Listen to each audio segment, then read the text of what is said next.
Hi guys, for assignment 15.2, we're going to do another free response question from a prior AP exam.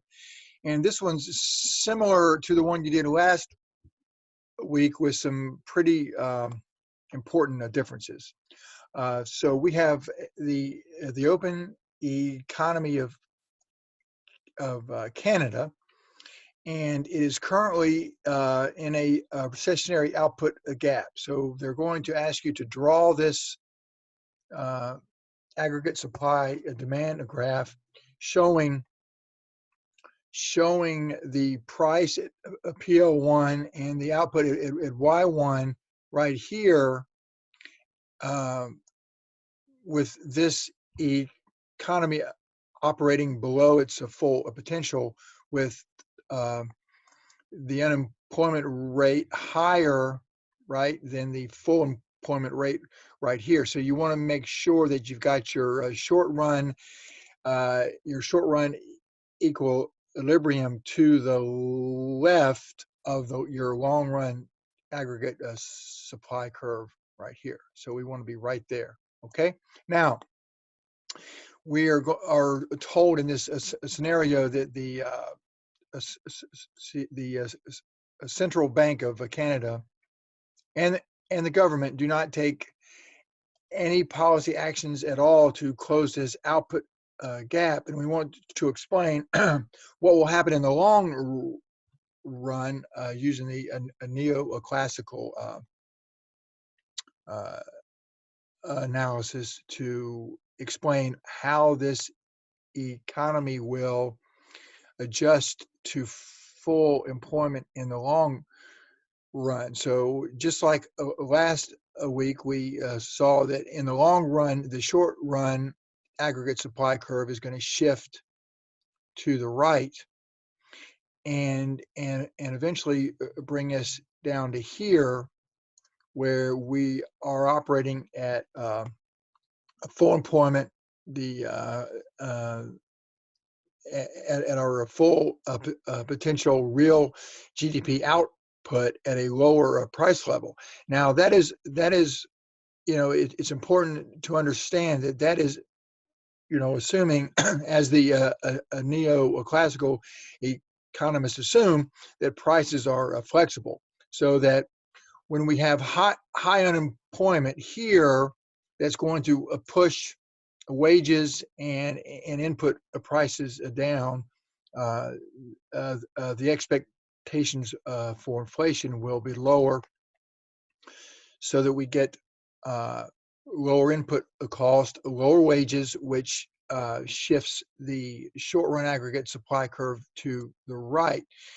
And that is because when you have lower production costs, which are wages and the whatever other input costs are for a production, when those go down as a result of high unemployment and lower expectations for inflation, when those go down, it's going to make the cost of a production at every level of output lower. So like at Y1 right here, the cost of a production drops from here to here. So we end up with this shift, and we end up here. Now that's in the long run. Now, the next part of your problem, jump down here. Actually, let me look. Let's see. Before I get to that, let me just look at what else do we have here. Okay, so what's going to happen is they actually don't ask you in the problem, but I wanted you to see, what's going to happen here, even though that you're not going to be asked in this problem to draw the shift in aggregate of demand. If the central bank, or no, not the central bank here, this is actually a fiscal policy. So if the government decides to increase spending right here, so they're going to they're going to increase spending in order to close this $40 billion output gap. So we're currently here, according to the problem, we're currently right here at Y1, which is 500 billion, and we want to get to YF, which in the problem is 540 billion. So they're going to increase with the first of fiscal policy, which is expansionary, as you learned in your chapter. The first expansionary fiscal policy is going to be to increase government spending by the amount necessary to shift the aggregate demand curve far enough, as we see here, to bring us up to here to full employment. So as you can see, when we use the Keynesian approach and shift the aggregate demand curve through expansionary fiscal policy, we will get to a full employment, but most likely at a higher price level. Okay, now the the part of this problem that's, well, one of the parts of this problem is different from the one you did last week, is they're asking you to calculate. Let me just jump down here. They're asking you to calculate the minimum change in the government spending and indicate the direction of the change in the government spending required to shift the aggregate demand curve by the amount of the output gap, which is 40 billion. So we want to use our spending multiplier formula, which is 1 over 1 minus the marginal propensity to consume, which is, we're given is 0.8 or 80% of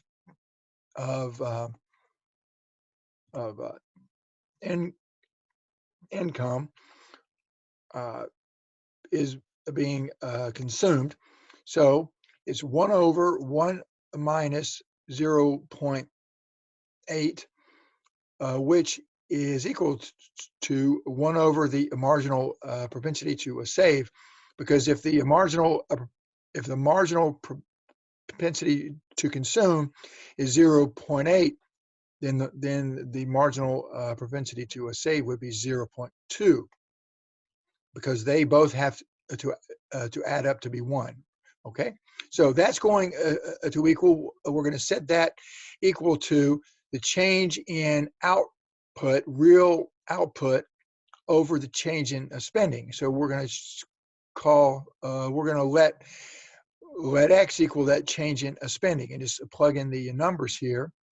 And since we want to change in a 40 billion, I just used a 40 because, it's just easier than all the zeros. And we just do the simple math, follow it through, and we end up with X being equal to a positive 8. So the change in the spending is going to be a positive 8 billion when we use our formula right up here. Now, the next part of this is, what if they decide to, instead of increasing government spending, they're going to decrease taxes? Well, your problem just says change in taxes. Well, you should know that if we want to use expansionary fiscal policy to shift the aggregate demand curve to the right, we're going to need to cut the taxes. Taxes need to be lower.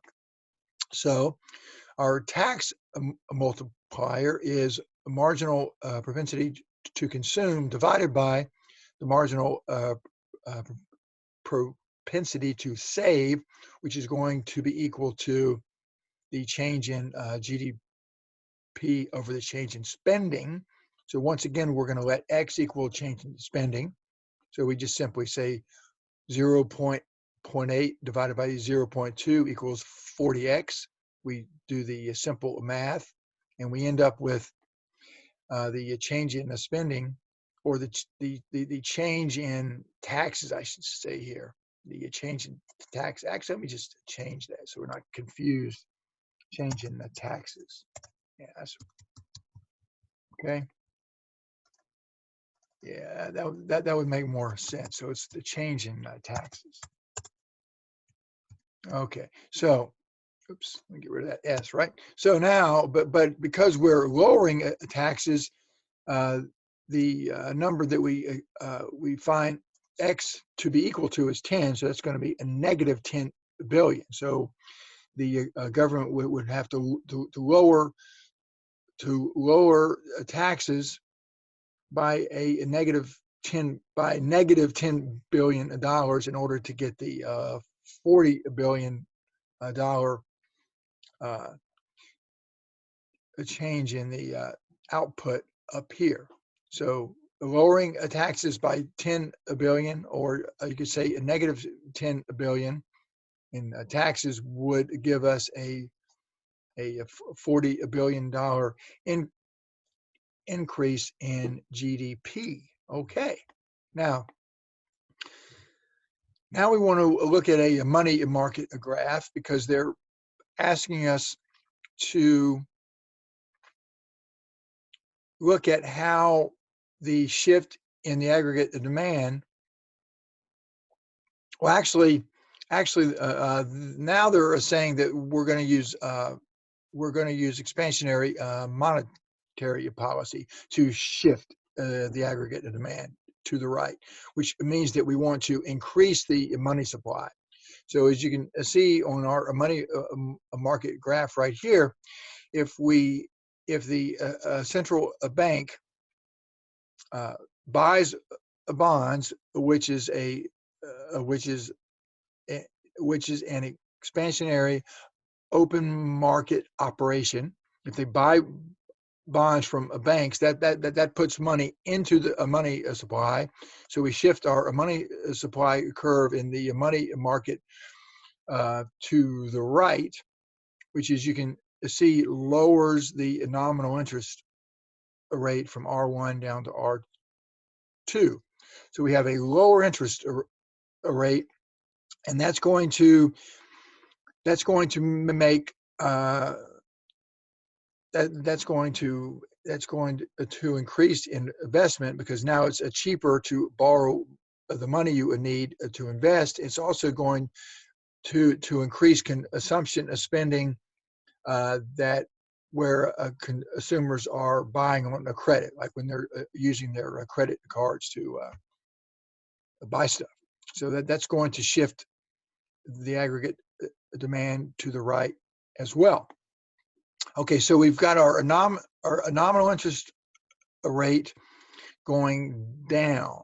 So the next question is, how does that affect the price of Canadian dollars in the foreign exchange market? Now, this is different from the one you did the last week, because this is asking about the economy that is suffering a recession. Last week, they were asking you to graph the trading partner of the economy.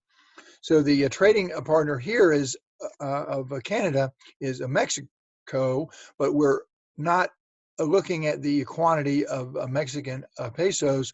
We're looking at the quantity of Canadian dollars and the price of Canadian dollars relative to the Mexican peso.